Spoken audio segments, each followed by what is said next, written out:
پہلے ہم وسوسے کو دیکھیں گے، پھر وسوسے سے بچنے کے طریقے کو دیکھیں گے. جی ضرور. جہاں تک وسوسے کا تعلق ہے، یہ ریپیٹڈلی آنے والا خیال ہے. شیطان اسی کے ذریعے سے انسان کو ڈی ٹریک کرتا ہے، یعنی راستے سے ہٹاتا ہے. مثلاً آپ یہ دیکھیے کہ شیطان یہ دیکھتا ہے ایک خیال ڈال کے کہ فرد جو ہے وہ اس وقت کس پوزیشن میں. اگر وہ چونک جاتا ہے، جو اللہ سے ڈرنے والے ہیں وہ شیطان کے وسوسے سے فوراً چونک جاتے ہیں. یعنی اگر وہ تھوڑی دیر کے لیے ڈی ٹریک ہوتے بھی ہیں تو انہیں احساس ہو جاتا ہے کہ ہم پھنسنے لگے، اس لیے وہ فوراً اللہ کی پناہ مانگ لیتے ہیں. لیکن جو انسان غافل ہوتا ہے، غفلت میں وہ اپنا وار جو ہے وہ اس طرح سے کرتا ہے کہ ایک بار خیال آتا ہے، اگر وہ گردش کرتا رہے انسان کے اندر تو وہ محسوس کرتا ہے کہ اس کو ابھی پتہ نہیں چلا. وہ دوسری بار پھر وہی خیال انجیکٹ کر دیتا ہے، پھر دیکھتا ہے کہ ابھی بھی کوئی فرق نہیں پڑا، پھر تیسری بار پھر وہ وقفے کم کر دیتا ہے، پھر گویا ایک کے بعد ایک خیال انسان کے اندر آتا ہے اور اسے لگتا ہے گویا یہی میرے دل میں ہے. اس کو وہ اپنے دل کی بات لگتی ہے. یہ وسوسہ جس وقت تک، یعنی ایک شیطان جو ہے جیسے انسان کے دل میں وسوسہ ڈالتا ہے، اس وسوسے کا اثر انسان پر نہیں ہوتا اگر اللہ کی پناہ مانگ لے. لیکن جب یہ گھومنے والا خیال جو ہے انسان کے ذہن میں جم جاتا ہے، اس کی فکر کا حصہ بن جاتا ہے، پھر اس کو کریدنا اور اس کو یعنی نکالنا انسان کے لیے مشکل ہو جاتا ہے. اور ایک انسان جس وقت یعنی اس جمے ہوئے خیال کو دیکھے، یہیں سے انسان کی خواہشات ابھرتی ہیں. یہی خواہش ارادے کا روپ دھارتی ہے اور ارادہ عمل میں آ جاتا ہے. تو اگر دیکھا جائے تو ارادے سے پہلے کے جو سٹیپس ہیں، اگر خیال کو روک لیا ہوتا تو وہیں بات ختم ہو جاتی. اگر وہ حافظے کے ساتھ چپکنے سے پہلے روک دیا جاتا، اگر یہ گھوم رہا ہے تو تب بھی بات بن جاتی. حافظے کے ساتھ چپک گیا. اب آپ کو پتا ہے کہ کچھ پرنٹس، کچھ نقوش ایسے ہوتے ہیں جس کے اثرات بڑے دیر پا ہوتے ہیں.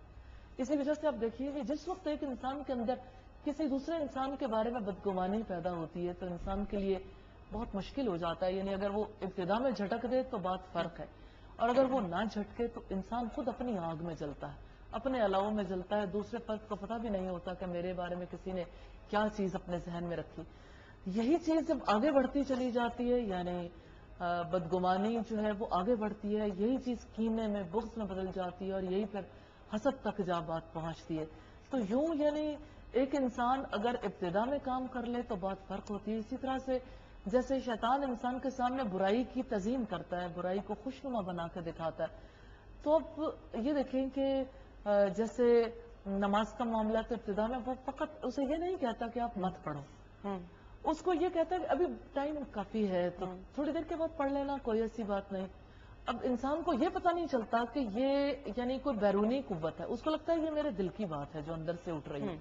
اسی طرح سے جسے فرض کریں کہ ایک انسان جو ہے وہ یہ فیل کرتا ہے کہ میرے دل میں کسی کے بارے میں بری بات ہے، تو شیطان اس کے دل میں ڈالتا ہے کہ یہ بات کسی نہ کسی سے شیئر کرنی چاہیے. اگر وہ شیئر نہ کرنا چاہے تو اس کے اپنے اختیار میں، لیکن جس وقت وہ شیئر کر لیتا ہے تو وہی بات غیبت بن جاتی ہے. جب وہ شیئر کرے گا دوسرا فرد بھی اس کے بارے میں کچھ کہے گا. یوں یہ ایک وشیس سرکل ہے جس میں انسان پھنستا چلا جاتا ہے. تو شیطان نے چاہے انسان سے اخلاقی خرابیاں کروانی ہو، چاہے اسے برائی کا عادی کرنا ہو، شراب کا عادی کرنا ہو، یا انسان کو سود کا یا جوئے کا عادی کرنا ہو، یا ایک انسان کے انٹرپرسنل ریلیشن شپ خراب کرنے ہو، ہر ایک چیز کو وہ بڑے سوچے سمجھے طریقے سے عمل میں لے کے آتا ہے. اور اس طرح ابتدا میں ہوتا تو ایک خیال ہی ہے، لیکن زندگی بدل جاتی ہے. اور جوگی جیلمی نے، پنجابی شاعر ہے، وہ کہتا ہے کہ خیال نال موت تے خیال نال زندگی، کہ خیال ہمارا ایسا ہے جس کے ساتھ ہماری زندگی کے معاملات بھی طے ہوتے ہیں، اور خیال ہی سے انسان مر جاتا ہے. تو یہ خیال ہی کو ہینڈل کرنا جو ہے یہ انسان کا اصل کام ہے. اچھا انیکا جی، ہم بات کر رہے ہیں خیال ڈالنے کی. اس کا شیطان کا سب سے بڑا فتنہ ہے جو وہ ڈالتا ہے، جس سے سب زیادہ خوش ہوتا ہے، وہ ہے میاں بیوی کے درمیان فتنہ ڈالنا، اور اس میں بہت خوشی ہوتی ہے. اس کے بارے میں بتائیے کہ میاں بیوی کے درمیان وہ کس طرح سے فتنہ ڈالتا ہے، اور یہ کہ اس کو سب سے بڑا اپنا وہ کیوں سمجھتا ہے کہ یہ سب سے بڑی اس کی جیت ہے. جی، بات یہ ہے کہ شوہر اور بیوی یعنی مرد اور عورت، اب اگر دیکھا جائے تو یہ معاشرے کی بنیاد ہے، کیونکہ ان دو کے تعلق سے ایک خاندان بنتا ہے اور بہت سے خاندانوں سے پوری سوسائٹی بنتی ہے. لہٰذا جب وہ اس رشتے پہ تیشہ چلاتا ہے تو وہ ایک خاندان پہ تیشہ نہیں چلتا بلکہ دراصل سوسائٹی پہ تیشہ چلتا ہے. ٹھیک. اور اسی وجہ سے آپ دیکھیے کہ شوہر اور بیوی کے تعلق خراب کرنے کے لیے شیطان سب سے زیادہ کانشیس ہوتا ہے. اور نبی صلی اللہ علیہ وسلم نے اس کے بارے میں بتایا کہ شیطان جس وقت اپنے ایجنٹ یا اپنے چیلوں کو بلاتا ہے اور ان سے پوچھتا ہے کہ آج آپ کیا کر کے آئے ہو, تو کوئی کہتا ہے کہ آج میں نے فلاں کام کیا, آج میں نے 2 لوگوں میں جو ہے وہ لڑائی دلوا دی, کسی کو میں نے فلاں برائی پہ آمادہ کیا. شیطان ہر ایک کے جواب میں کہتا ہے کہ تم نے کچھ نہیں کیا.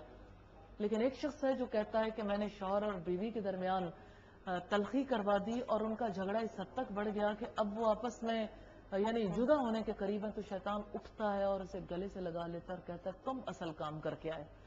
تو شیطان کا اصل مشن ہی یہ ہے کہ اس رشتے پر ضرب لگائے, کیونکہ اس رشتے پر ضرب لگانے کی وجہ سے اس کے اصل مقاصد پورے ہوتے ہیں.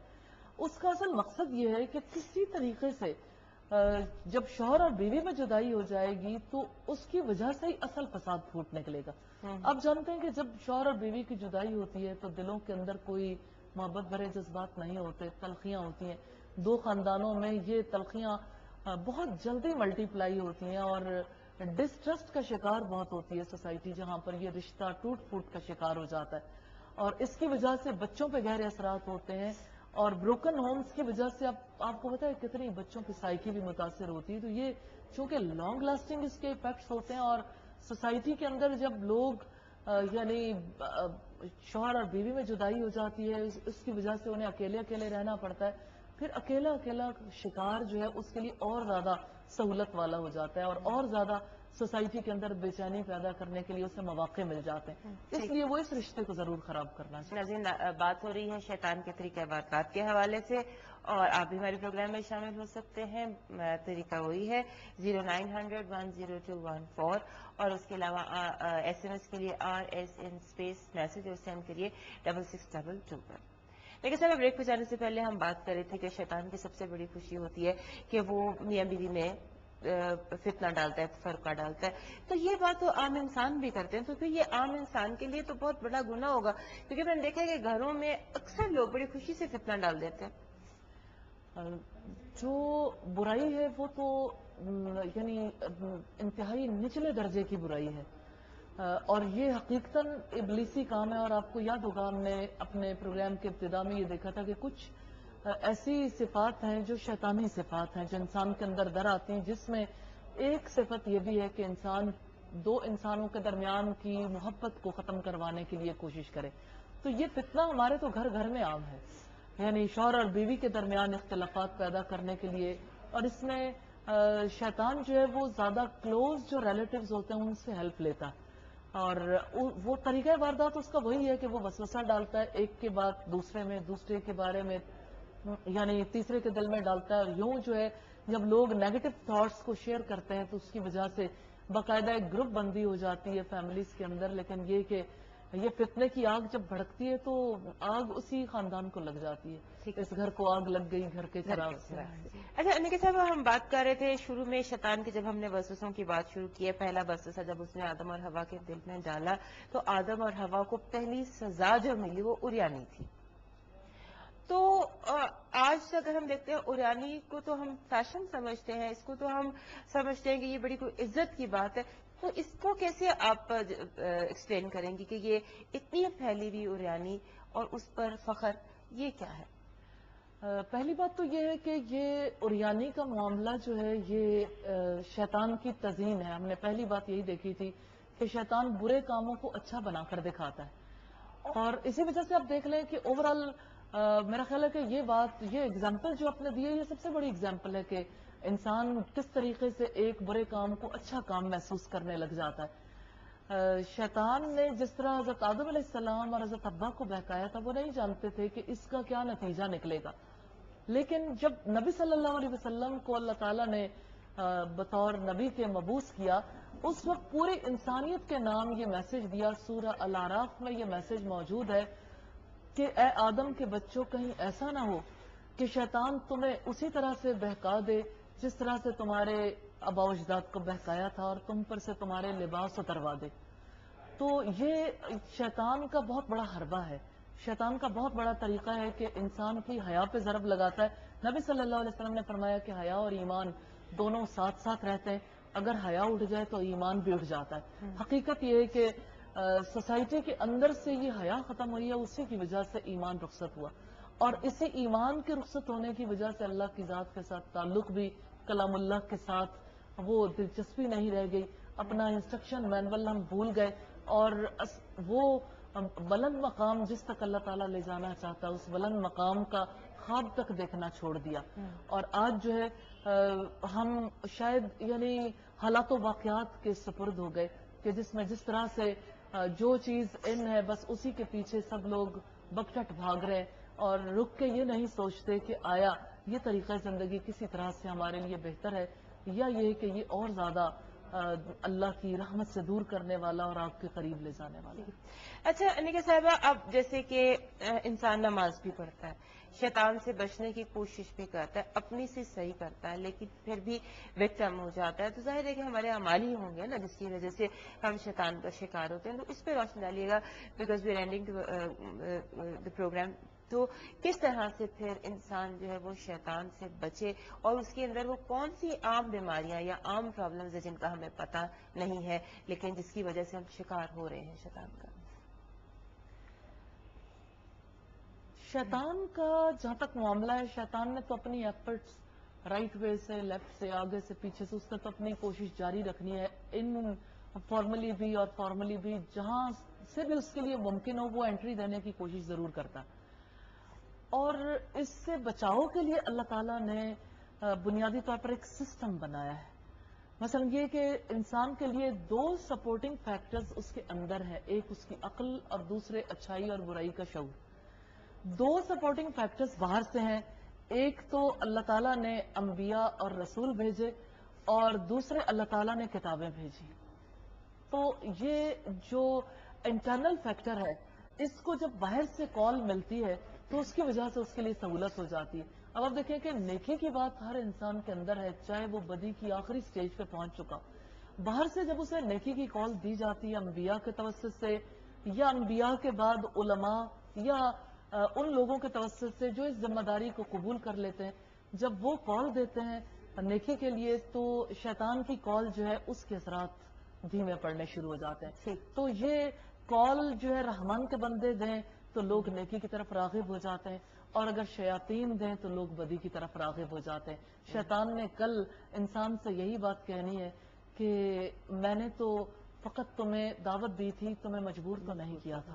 حقیقت یہ ہے کہ وہ کال ہی دیتا ہے, اور اللہ کے بندے بھی کال دیتے ہیں, اور ہمارا یہ فرض بنتا ہے کہ جب رب العزت نے یہ سسٹم بنایا تو ہم نیکی کی کال پہ لبیک کہیں, اور ہمارا یہ فرض بنتا ہے کہ ہم جیسے شیاطین ہمیں وسوسوں میں مبتلا کرنے کی کوشش کرتے ہیں, تو ہم اس وسوسے کا مقابلہ کرنے کے لیے اور اس کے یعنی تمام طریقوں کا مقابلہ کرنے کے لیے ہم علم حاصل کریں کہ کلام الہی کا اور محمد رسول اللہ صلی اللہ علیہ وسلم کی تعلیمات اور آپ کی سیرت کا, تاکہ ہم اس دنیا میں وہ طریقہ اختیار کریں جس سے رب راضی ہو جائے. یہی انسان کی زندگی کا. اچھا انیکا صاحب, مختصراً بتائیے گا کہ آپ نے ایک بات کی تھی کہ وضو میں رہنے سے اور طاہر پاک صاف رہنے سے بھی شیطان دور رہتا ہے, اس کے علاوہ اور کچھ کوئی پڑھائی, کچھ جیسے درود یا استغفار, ایسا کچھ؟ اس میں بنیادی چیزیں جو ہمیں ملتی ہیں شیاطین سے دور رہنے کے لیے, ایک تو یہ کہ پاک صاف رہنے سے, جیسے باوضو رہنے سے, اسی طرح سے جیسے شیطان کے وسوسوں سے پناہ مانگنے کے لیے جیسے انسان اعوذ باللہ پڑھتا ہے. پھر یہ کہ وہ بدی کا طریقہ کار یا برائی کا طریقہ کار جس کے توسط سے شیاطین ہمیں ڈی ٹریک کرتے ہیں, اس طریقے سے دور رہنے سے. اگر آج کی تہذیب کو ہم دیکھنا چاہیں تو یہ رحمان کی تہذیب نہیں. ہم شیطان کا اگر دیکھا جائے تو 99% تو شکار ہو ہی چکے, اور اس کے لیے اللہ کی ذات کا بڑا احسان ہے کہ کچھ نہ کچھ لوگ ہر دور میں ایسے اللہ تعالیٰ اٹھا دیتا ہے جن کے توسط سے نیکی کی کال پہنچتی رہتی ہے. تو نیکی کی مجالس کے ساتھ جڑنے سے, ذکر کی مجلسوں کے اندر رہنے سے, اور اسی طرح سے یعنی حلال کھانے سے اور حرام سے گریز کرنے سے انسان شیطان کی ان سازشوں سے بچ سکتا ہے. انیکا صاحب, آپ کا بہت بہت شکریہ.